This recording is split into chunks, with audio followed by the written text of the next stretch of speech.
Bab 1047. Peningkatan sayap pedang. Saat ini, sepasang mata warrior yang sebelah kiri merah, sebelah kanan normal, sangat aneh. Niat membunuh dan aura kebencian yang memancar keluar dari tubuhnya, juga sangat aneh. Kadang niat membunuh akan berubah menjadi jiwa pedang alam ketiadaan, dua macam saling bergantian, sangat aneh. Beberapa saat kemudian, warrior yang memejamkan sepasang mata, pedang darah di tangan pun hilang. Lewat 1 jam, niat membunuh yang ada di tubuhnya juga hilang. Perlahan-lahan pun kembali normal. Boreal Sky pun berhasil dikurung kembali di dalam jantung. Karena Boreal Sky tidak melawan, pengurungan kali ini pun sangat santai. Beberapa saat kemudian, warrior yang membuka sepasang mata. Melihat bekas luka di tangan, warrior yang pun tersenyum dan berkata, "Masih tidak bisa menahan penyerapanmu. Sebenarnya, kamu sudah sangat hebat." Saat ini, Boreal Sky berkata, "Setidaknya kamu tidak seperti sebelumnya, terkendalikan langsung oleh niat membunuhku. Apakah kamu tidak berharap untuk mengendalikanku?" Tanya warrior yang penasaran. "Kamu harus ingat, aku adalah makhluk yang memiliki kecerdasan tinggi, akan memilih hal yang menguntungkanku," ujar Boreal Sky. Makhluk yang memiliki kecerdasan tinggi. Bibir warrior yang pun berdenyut, tidak lama kemudian dia menggeleng kepala dan berkata, "Tidak peduli bagaimanapun, kita kerjasama, akan sama-sama mendapatkan keuntungan. Sayangnya aku masih belum bisa menahan niat membunuhmu. Jika kedepannya berjumpa dengan musuh, membangkitkanmu, juga cukup berbahaya." Sama seperti yang dikatakan Boreal Sky tadi, di saat dalam kondisi setengah sadar setengah gila, ada suara yang terus menyuruh dia membunuh segalanya, tetapi di benak pikiran juga ada satu suara lainnya, meminta dia jangan menyerang. Bisa dikatakan dia berada di dalam setengah sadar dan setengah gila. Dalam keadaan ini juga sangat berbahaya. Karena menyerang dan tidak menyerang hanya dalam satu keputusannya. Aku memerlukan darah yang banyak. Saat ini, Boreal Sky mendadak berkata, "Dasar master paling baik. Hanya darah bisa membuat aku pulih dan berkembang. Kita bekerja sama, aku hanya ada satu permintaan, harus terus memberikan aku darah." Warrior yang berkata dengan nada serius, "Pertama, kamu harus tahu satu hal, tidak peduli kamu atau aku, kita masih terlalu lemah. Tidak peduli kamu berhasil mengendalikan aku, atau kamu kabur keluar membunuh orang. Aku yakin, kita pasti akan dibunuh orang. Tentu saja aku berjanji, asalkan ada darah aku pasti akan memberikannya padamu. Lagi pula kamu juga melihat, musuhku cukup banyak." Beberapa saat kemudian, Boreal Sky berkata, "Sepakat." Warrior yang mengangguk kepala lalu memandang ke arah wilayah utara. Beberapa saat kemudian, dia menggerakkan batin, sayap pedang pun lepas dari badannya. Melihat sayap pedang ini, warrior yang diam sejenak lalu mengeluarkan satu buah keberuntungan. Menelan. Warrior yang menggerakkan batin, sayap pedang berubah menjadi cahaya pedang mulai membungkus buah keberuntungan. Warrior yang pun melihat dengan serius, buah keberuntungan berubah menjadi energi emas menjelma masuk ke dalam sayap pedang. Energi emas masuk ke sayap pedang pun bergetar, mendadak muncul satu lapisan cahaya emas yang tipis. Warrior yang pun mulai serius, karena wanita misterius itu mengatakan buah keberuntungan bisa meningkatkan tingkatan senjata hitam, dia tidak tahu apa benar atau palsu. Jika benar yang bagus, tapi kalau palsu akan sangat rugi. Buah keberuntungan hanya ada 5 buah, 1 sudah dia makan, 1 diberikan pada Raisa Lu, sekarang hanya tersisa 3 buah. Sekarang menggunakan 1 buah, dia hanya memiliki 2 buah. Energi buah keberuntungan ini sangat murni, jangankan hanya setengah suci, bahkan mencapai pendekar suci juga ada khasiat seperti ini.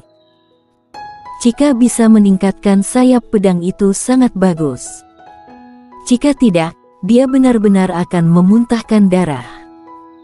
Kenapa mau meningkatkan sayap pedang? Tentu saja karena pertarungan setengah bulan lagi. Dia tidak takut Kazulo, tetapi juga tidak meremehkan musuh, juga tidak memandang rendah sekte suci awan. Meskipun di wilayah utara masih ada sekte iblis tiada batas yang bisa menekan sekte suci awan, tapi dia tidak pernah menaruh harapan di orang lain. Manusia lebih baik mengandalkan kekuatan sendiri. Warrior yang terus melihat, jiwa pedang pun semakin bergetar kuat. Perlahan-lahan warrior yang menyadari sayap pedang sedang berubah. Melihat ini warrior yang pun sangat bahagia. Warrior yang awalnya adalah tingkat dewa kelas menengah, menggerakkannya kekuatan akan melebihi pendekar suci. Jika bisa mencapai tingkat dewa kelas atas, itu akan seberapa hebat. Bagaimana jika ditambah hukum kecepatan? Berpikir demikian, warrior yang pun sangat bahagia. Benda luar hanya bantuan, dia tentu saja mengetahui. Dia tidak akan terlalu mengandalkan benda luar, tapi jika tidak mengandalkan benda luar, bukannya bodoh sekali dirinya. Boleh menggunakan benda luar, hanya saja jangan terlalu mengandalkannya. Sayap pedang sedang berubah, warrior yang juga tidak santai, dia duduk bersila, terus mengalirkan kekuatan bintang masuk ke badan. Kekuatan fisik semakin kuat, maka hukum kekritisan akan semakin kuat. Intinya, tujuan dia sekarang adalah menjadi kuat, membuat dirinya semakin kuat. 1 hari demi 1 hari berlalu, fisik warrior yang di bawah pemurnian kekuatan bintang pun semakin kuat. Sedangkan sayap pedang di bawah dorongan buah keberuntungan meskipun belum mencapai tingkat dewa kelas atas, tetapi permukaan muncul lapisan tipis berwarna emas. Warrior yang merasakan sayap pedang dari luar sampai dalam terus mengalami perubahan. Ini membuatnya merasa lega. Buah keberuntungan benar ada manfaat, dia tidak menyia-nyiakan 1 buah keberuntungan.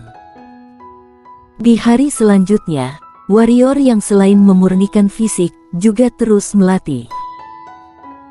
Saat melatih pun merasa banyak kekurangan. Sayangnya saat ini wanita misterius sudah tidak ada. Jika ada dia pasti akan meningkat lebih cepat. 10 hari kemudian, warrior yang berdiri di sebuah batu, tangan memegang pedang dewa barbar, sepasang mata tertutup. Tidak tahu berlalu beberapa lama, sepasang mata mendadak dibuka, pedang dewa barbar langsung menusuk ke depannya. Bam! Area yang ditusuk pedang dewa barbar pun muncul titik hitam. Melihat keadaan ini, warrior yang pun tersenyum. Jika sebelumnya, 1 kekuatan tusukan pedang tidak mungkin bisa merobohkan belasan mil. Tapi sekarang, dia sudah bisa mengendalikan kekuatan, tertuju pada 1 titik. Kekuatan yang sama, melalui cara pengendalian yang berbeda, akan menghasilkan hasil yang berbeda. Melihat pedang dewa barbar yang ada di tangan, warrior yang pun berkata, fisikku sekarang sudah tidak lebih lemah dari alam keberanian dewa, sedangkan pengendalian kekuatan sudah lebih kuat dari sebelumnya. Sekarang mengeluarkan hukum kekritisan, pasti bisa meningkatkan kekuatan fisik hingga 35-40 kali lipat. Jika masih di dunia sebelumnya, 1 tinjuanku mungkin saja bisa menghancurkan dunia itu. Berpikir seperti ini, warrior yang pun menghirup napas dalam-dalam dan berkata, pendekar suci, sekarang juga bukan lawan yang susah bagiku. Sekarang bertarung sendirian dengan 1 pendekar suci, dia yakin tanpa menggerakkan keterampilan pedang hanya mengandalkan kekuatan fisik bisa membunuh musuh dalam satu serangan. Sama seperti sekarang, dia sudah melebihi puppet pendekar suci yang dia miliki. Sebelumnya, kekuatan fisiknya sangat lemah terhadap jimat mereka, tapi sekarang jimat mereka sudah tidak perlu ditakuti. Sekarang, tidak perlu menggerakkan teknik perlindungan bintang juga sudah bisa menahan serangan jimat. Wush! Saat ini, sayap pedang di samping mendadak warrior yang pun kaget, lalu bergegas ke depan sayap pedang. Saat melihat sayap pedang, warrior yang pun berbahagia. Bentuk sayap pedang sekarang tidak ada perbedaan dengan sebelumnya. Yang berbeda adalah sayap pedang sepertinya dilapisi lapisan emas. Tentu saja, sayap pedang sekarang sudah merupakan tingkat dewa kelas atas. Warrior yang menggerakkan batin, sayap pedang pun terbang ke badannya menjadi jelmaan sayap. Ayo! Warrior yang baru selesai berkata, langsung menghilang dari tempat semula. Pas muncul kembali sudah berada 100.000 mil jauhnya. Sedangkan di belakangnya pun muncul celah ruang hampa yang panjang, karena kecepatan terlalu cepat, ruang dimensi pun tidak bisa menahan kecepatan ini. Cepat sekali. Warrior yang pun sangat bahagia, kecepatan dia sekarang, pendekar suci sama sekali tidak bisa mengejarnya. Jika sebelumnya, dia menggerakkan sayap pedang, fisik pasti akan terluka karena kecepatan terlalu cepat. Tidak hanya dimensi tidak sanggup menahan, fisik dirinya juga tidak sanggup menahan. Tapi sekarang, fisiknya sudah lebih kuat dari sebelumnya, meskipun kecepatan ini masih membuat fisiknya merasa tidak nyaman, tapi bukan masalah besar. Yang paling penting, kecepatan mencapai tahap tertentu, akan menimbulkan kekuatan yang kuat. Saat dia mengeluarkan jurus pembunuhan instan ditambah sayap pedang, maka kekuatan dari jurus pembunuhan instan akan semakin kuat, kecepatan juga akan semakin cepat. Bisa dikatakan, satu jurus ini bisa membunuh master pendekar suci biasa dengan mudah. Tapi ada satu kekurangan, sangat menguras energi hitam, sekali mengeluarkan akan menyerap 1/4 energi hitam. Jika menggerakkan jurus pembunuhan instan, mungkin satu kali akan menguras 1/3 energi hitam. Jika bukan karena dirinya sudah mencapai level setengah suci tingkat tinggi, dia sama sekali tidak berani sembarangan menggunakan sayap pedang ini. Warrior yang menghirup napas dalam-dalam, memandang ke arah wilayah utara, tatapan mata berbinar, Irene An, tunggu aku. Kazulou, tunggu saja kedatanganku. Inikah dewa kematian warrior yang hanya memiliki kekuatan seperti ini? Benar-benar mengecewakanku. Saat ini, terdengar suara dari sampingnya. Warrior yang melihat ke arah suara, tidak tahu sejak kapan, seorang wanita muncul berjarak ratusan meter di depannya. Bersambung.